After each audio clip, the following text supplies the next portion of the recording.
Shalom, everybody. Rabbi Edelstein here with another installment of Rabbi E in 3, brought to you by MEOR DC. Find us on Facebook or at our website, MEORDC.com, and learn about all of our programs.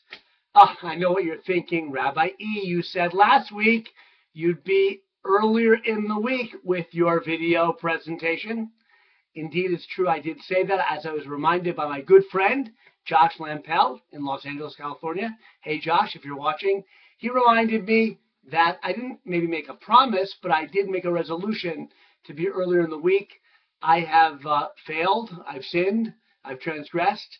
I do feel bad about it. It just shows you how hard it is to change a character trait. You know, the great Jewish ethical masters of our tradition say that it's easier to study through the whole Talmud from beginning to end, that's a lot of pages, than it is to change one character trait. I'm working on that trait of procrastination.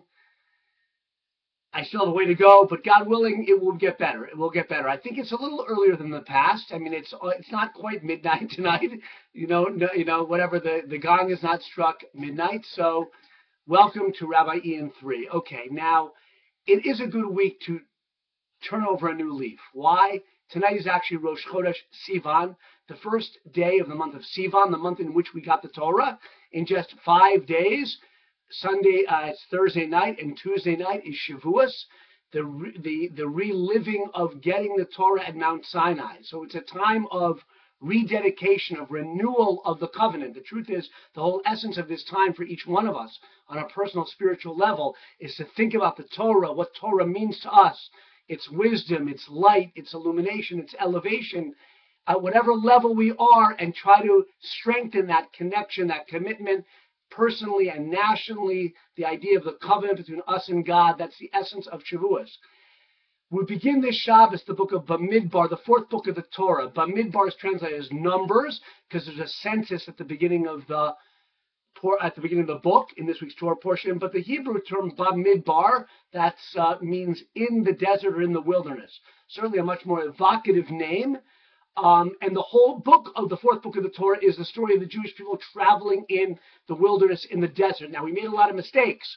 We had a lot of challenges, spiritually speaking, and some of them we didn't really come out on top of. That's why we're in the desert for 40 years. We were supposed to go into the land of Israel quickly, but due to the sin of the spies, discussed in a few weeks' time in the Torah portion, we were in the desert longer. But we might think, oh no, it's a downer of a book, the fourth book of the Torah. No, it's not.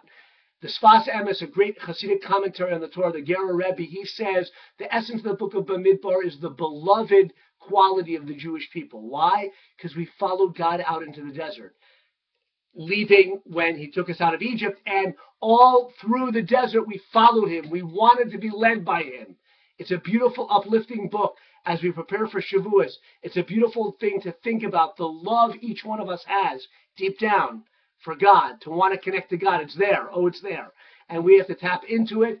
That's a lifelong process, perhaps, and there's different strategies on how to do it, but I've gone on way too long already. But I hope to come back before Shavuos, Monday or Tuesday, God willing. Have a wonderful Shabbos, Bamidbar, in the desert. We have struggles, we have challenges in our life, but the goodness, the beauty that's within us, that's really the essence of who we are, the eternal essence of us as individuals, of us as the Jewish people. Have a great Shabbos.